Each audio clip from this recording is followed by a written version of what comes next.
નમસ્કાર મિત્રો, સ્વાગત છે તમારું એચએનજીયુ સ્ટડી પોઈન્ટ યુટ્યુબ ચેનલના એક નવા વિડીયોમાં. જેની લાંબા સમયથી રાહ જોવાઈ રહી હતી એ આખરે સીસીઈ ભરતીની જાહેરાત ગુજરાત ગૌણ સેવા પસંદગી મંડળ દ્વારા કરી દેવામાં આવી છે.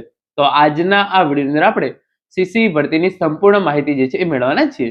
ઓનલાઈન ફોર્મ ભરવાની તારીખો, લાયકાત, વય મર્યાદા, પગાર ધોરણ, અભ્યાસક્રમ, સંપૂર્ણ ચર્ચા વિગતવાર જે છે એ એક પછી એક કરીશું. તો હવે શરૂ કરીએ આજનો વિડીયો. તો તમે જોઈ શકો છો, ગુજરાત ગૌણ સેવા પસંદગી મંડળ દ્વારા જે છે આ ઓફિશિયલ પરિપત્ર જાહેર કરવામાં આવેલો છે.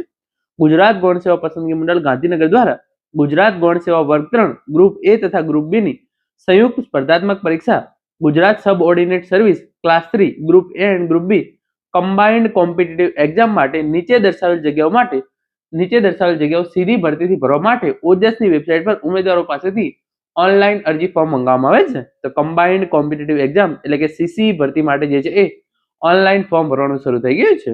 તો એના માટે જે ગ્રુપ એ ની જગ્યાઓ છે તમે એ જોઈ લો. સમાજ કલ્યાણ નિરીક્ષકની 125 જગ્યાઓ માટે જે છે એ ભરતી થવા જઈ રહી છે. કાર્યાલય અધિક્ષકની 3 જગ્યાઓ, કલેક્ટર કચેરીના ક્લાર્ક એટલે કે મહેસૂલી ક્લાર્કની 1600 જગ્યાઓ, હેડ ક્લાર્ક 134 જગ્યાઓ અને સિનિયર ક્લાર્કની 503 જગ્યાઓ. તો આ રીતે ગ્રુપ એ ની જે છે એ 2365 જગ્યાઓ માટે જે છે એ ભરતી થવા જઈ રહી છે. ગ્રુપ બી ની આપણે વાત કરીએ તો ગ્રુપ બી ની અંદર જુનિયર ક્લાર્કની 3005 જગ્યાઓ માટે જે છે એ ભરતી થવા જઈ રહી છે. તો ગ્રુપ એ ની 2365 અને ગ્રુપ બી ની 3005, તો કુલ 5370 જગ્યાઓ માટે જે છે એ નવી સીસી ભરતીની ઓફિશિયલ જાહેરાત જે છે એ આવી ગઈ છે. અહીંયા જે છે એ આગળ તમે જોઈ શકો છો, ઓનલાઈન ફોર્મ ભરવાની તારીખો વિશે ઇન્ફોર્મેશન આપેલી છે. તમે તારીખ 5/2/2026 થી તારીખ 20/2/2026 દરમિયાન ઓનલાઈન ફોર્મ જે છે એ ભરી શકો છો. ઓજસની વેબસાઇટ પર જવાનું છે. તારીખ 5/2/2026 થી તારીખ 20/2/2026 દરમિયાન જે છે એ તમે ઓનલાઈન ફોર્મ જે છે એ ભરી શકશો. પછી આગળ જે છે એ ઇન્ફોર્મેશન આપવામાં આવેલી છે કે કયા વિભાગની અંદર કેટલી જગ્યાઓ માટે જે છે એ ભરતી થવા જઈ રહી છે. તો તમે જોઈ શકો છો, સામાજિક અને ન્યાય અધિકારીતા વિભાગની અંદર જે છે એ 125 જગ્યાઓ માટે જે છે એ ભરતી થવા જઈ રહી છે. તો આ રીતે તમે જોઈ શકો છો, અલગ અલગ જે છે એ આખું કોષ્ટક આપવામાં આવેલું છે અને એની અંદર જે છે એ કયા વિભાગની અંદર કેટલી જગ્યાઓ માટે ભરતી થવા જઈ રહી છે, ગ્રુપ એ ની, ગ્રુપ બી ની, એ તમામ ઇન્ફોર્મેશન જે છે એ અહીંયા આપવામાં આવેલી છે. તો આને આપણે જે છે એ અત્યારે ખાસ ધ્યાન આપતા નથી. લાયકાત, વય મર્યાદા, શૈક્ષણિક લાયકાત એના વિશે જે છે એ આપણે વાત કરીશું. આ નોટિફિકેશન તમને ટેલિગ્રામ ચેનલની અંદર મળી જશે. તમે ત્યાં જઈ અને વિગતવાર ઇન્ફોર્મેશન જે છે એ મેળવી શકો છો. તો હવે આપણે જે નીચે પહોંચી જઈએ છીએ. તો અહીંયા તમે જોઈ શકો છો, આપણે નીચે આવી ગયા છીએ અને વય મર્યાદા તમારી જે છે એ શું હોવી જોઈએ. તો તમારી ઉંમર જે છે એ 20 વર્ષ કરતા ઓછી ના હોવી જોઈએ અને 35 વર્ષ કરતા જે છે એ વધારે હોવી જોઈએ નહીં. એના પછી વય મર્યાદાની અંદર છૂટછાટ. તો જે સામાન્ય કેટેગરીની મહિલા ઉમેદવારો છે એમને 5 વર્ષની, અનામત કેટેગરીના ઉમેદવારોને જે છે એ મહત્તમ 5 વર્ષની, પછી જે અનામત કેટેગરીના મહિલા ઉમેદવારો છે એમને જે છે એ 10 વર્ષની છૂટછાટ મળવાપાત્ર રહેશે. સામાન્ય કેટેગરીના શારીરિક અસક્ષમતા ધરાવતા પુરુષ ઉમેદવારો એટલે કે જે દિવ્યાંગ ઉમેદવારો છે એમને 10 વર્ષની છૂટછાટ મળવાપાત્ર રહેશે. પરંતુ ઇન જનરલ તમારી ઉંમર 20 વર્ષ કરતા ઓછી ના હોવી જોઈએ અને 35 વર્ષ કરતા વધારે હોવી જોઈએ નહીં. પગાર ધોરણ જે ખૂબ જ અગત્યનું છે, તો એના વિશે તમે જોઈ શકો છો. હેડ ક્લાર્ક છે, તમે જો એટલે કે હેડ ક્લાર્ક તરીકે સિલેક્ટ થાવ છો તો તમને ₹40,800 પગાર આપવામાં આવશે. સિનિયર ક્લાર્ક તરીકે સિલેક્ટ થાવ છો તો ₹26,000 પગાર આપવામાં આવશે. કલેક્ટર કચેરીના ક્લાર્ક તરીકે સિલેક્ટ થાવ છો તો ₹26,000 પગાર આપવામાં આવશે. જુનિયર ક્લાર્ક તરીકે સિલેક્ટ થાવ છો ₹26,000 પગાર આપવામાં આવશે. કાર્યાલય અધિક્ષક તરીકે તમે સિલેક્ટ થશો ₹49,600 પગાર આપવામાં આવશે. સમાજ કલ્યાણ નિરીક્ષક તરીકે તમે સિલેક્ટ થશો તો ₹40,800 જે છે એ પગાર આપવામાં આવશે. તો કુલ આ 6 પોસ્ટ માટે ભરતી થવા જઈ રહી છે અને પહેલા 5 વર્ષ માટે તમને આ પ્રમાણે અલગ અલગ ફિક્સ પગાર જે છે એ આપવામાં આવશે. હવે મેઇન વાત કે આ ભરતી માટે ફોર્મ ભરવાની શૈક્ષણિક લાયકાત શું હોવી જોઈએ. તો તમે કોઈ પણ યુનિવર્સિટીમાંથી સ્નાતકની પદવી મેળવેલી હોય અથવા તો સ્નાતક સમકક્ષ તમે કોઈ પણ અભ્યાસ કરેલો હોય, તમે આ ભરતી માટે જે છે એ ઓનલાઈન ફોર્મ ભરી શકો છો. તમે BA કરેલું હોય, BCom કરેલું હોય, BSc કરેલું હોય, તમે ગમે તે કરેલું હોય, તમે સ્નાતકની ડિગ્રી મેળવેલી હોય, તમે આ ભરતી માટે જે છે એ ઓનલાઈન ફોર્મ ભરી શકો છો. એના પછી ઇન્ફોર્મેશન આગળ જે છે એ દરેક કેટેગરી માટે આપવામાં આવેલી છે.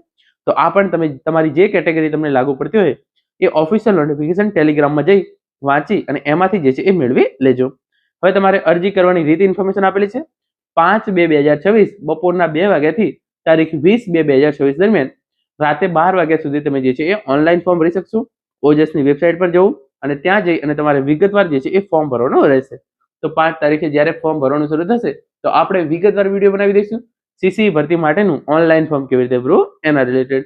તો એના માટે તમે જરા પણ ચિંતા કરતા નહીં. હવે તમારે ફી કેટલી ભરવાની રહેશે? તો જે જનરલ કેટેગરીના ઉમેદવારો છે એમને પ્રિલિમ્સ પરીક્ષા માટે 500 રૂપિયા ફી ભરવાની રહેશે, અને જે બાકીના તમામ ઉમેદવારો છે, મહિલા ઉમેદવારો, એસસીબીસી, ઓબીસી, એસસી, એસટી અને દિવ્યાંગ ઉમેદવારો, એમણે 400 રૂપિયા જે છે એ ફી ભરવાની રહેશે. જે પણ ઉમેદવારો પ્રાથમિક પરીક્ષાની અંદર હાજર રહેશે એમને આ ફી જે છે એ પરત કરવામાં આવશે, અને જે ઉમેદવારો પરીક્ષાની અંદર હાજર રહેશે નહીં એમની ફી જે છે એ જપ્ત કરી લેવામાં આવશે. તો આ વાત થઈ ગઈ તમારે કેટલી પરીક્ષા ફી ભરવાની રહેશે એના વિશેની. હવે પરીક્ષા પદ્ધતિ, તો અહીંયા ખાસ ધ્યાન રાખજો, આની અંદર જે છે એ 2 પરીક્ષા લેવામાં આવે છે. ગ્રુપ એ માટે જે છે એ પ્રિલિમ્સ પ્લસ મેન્સ લેવામાં આવે છે, અને ગ્રુપ બી માટે પણ પ્રિલિમ્સ પ્લસ મેન્સ જે છે એ લેવામાં આવે છે. પ્રિલિમ્સ જે છે એ ગ્રુપ એ અને ગ્રુપ બી બંને માટે એક જ પ્રિલિમ્સ લેવામાં આવે છે. પછી જે પ્રમાણે તમારા માર્ક્સ હોય એ પ્રમાણે તમને ગ્રુપ એ અને ગ્રુપ બી માટે જે છે એ ક્વોલિફાય કરવામાં આવે છે. મેન્સ, ગ્રુપ એની મેન્સ જે છે એ ડિસ્ક્રિપ્ટિવ હોય છે, એટલે કે એની અંદર તમારે જે છે એ આખું પેપર લખવાનું હોય છે. જ્યારે ગ્રુપ બી ની મેન્સ છે એ જે છે એ એમસીક્યુ વાળી હોય છે. તો આ વાત થઈ ગઈ પ્રિલિમ્સ પ્લસ મેન્સ ની પરીક્ષા પદ્ધતિ વિશેની. અભ્યાસક્રમ વિશે આપણે વાત કરીએ તો તમે જોઈ શકો છો પ્રાથમિક પરીક્ષા ગ્રુપ એ અને ગ્રુપ બી માટે સંયુક્ત પરીક્ષા સીબીઆરટી પદ્ધતિથી લેવામાં આવશે. એની અંદર ઇંગ્લિશ 15 માર્ક્સનું પૂછાશે, ગુજરાતી 15 માર્ક્સનું, general awareness and current affairs 30 marks, quantitative aptitude 30 marks અને રીઝનિંગ 60 માર્ક્સ. તો કુલ 150 માર્ક્સનું તમારું જે છે એ પ્રિલિમ્સ પરીક્ષાનું પેપર લેવામાં આવશે. એના માટે જે છે એ એમસીક્યુ પદ્ધતિથી લેવામાં આવશે. 150 પ્રશ્નો, દરેક પ્રશ્નનો 1 માર્ક્સ, અને એના માટે તમને 120 મિનિટનો સમય આપવામાં આવશે. 0.25 તમારું જે છે એ નેગેટિવ માર્કિંગ રહેશે. અને પ્રાથમિક પરીક્ષાના અંતે ગ્રુપ એ અને ગ્રુપ બી માટે મુખ્ય પરીક્ષા માટે લાયક થયેલ ઉમેદવારની યાદી અલગ અલગ તૈયાર કરવામાં આવશે, અને મેરિટના આધારે જે છે એ કેટેગરી વાઇઝ જગ્યાના કુલ 7 ગણા ઉમેદવારોને જે છે એ મુખ્ય પરીક્ષા માટે બોલાવવામાં આવશે.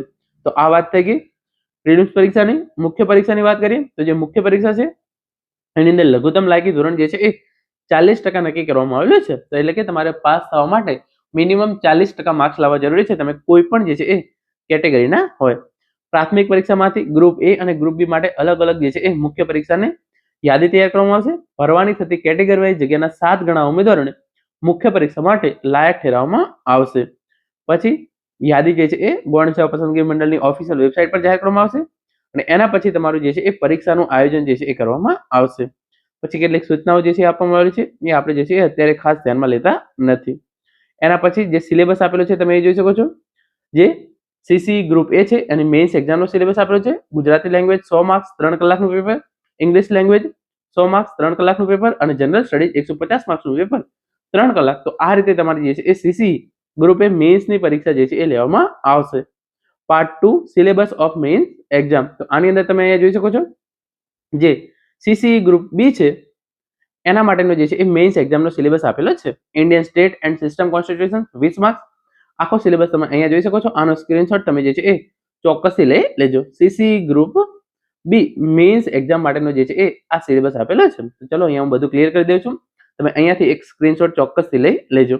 અને એના પછી જે આપેલું છે સીસી ગ્રુપ એ મેઇન્સ એક્ઝામનો વિગતવાર સિલેબસ જે છે એ આપેલો છે. તો પીડીએફ તમને ટેલિગ્રામ ચેનલની અંદર મળી જશે, તમે ત્યાં જઈ સંપૂર્ણ ઇન્ફોર્મેશન મેળવી લેજો. તો મિત્રો આ હતો આજનો વિડીયો જેની અંદર આપણે નવી સીસી ભરતીની ઓફિશિયલ જાહેરાત કરવામાં આવી છે એના વિશેની સંપૂર્ણ માહિતી મેળવી છે.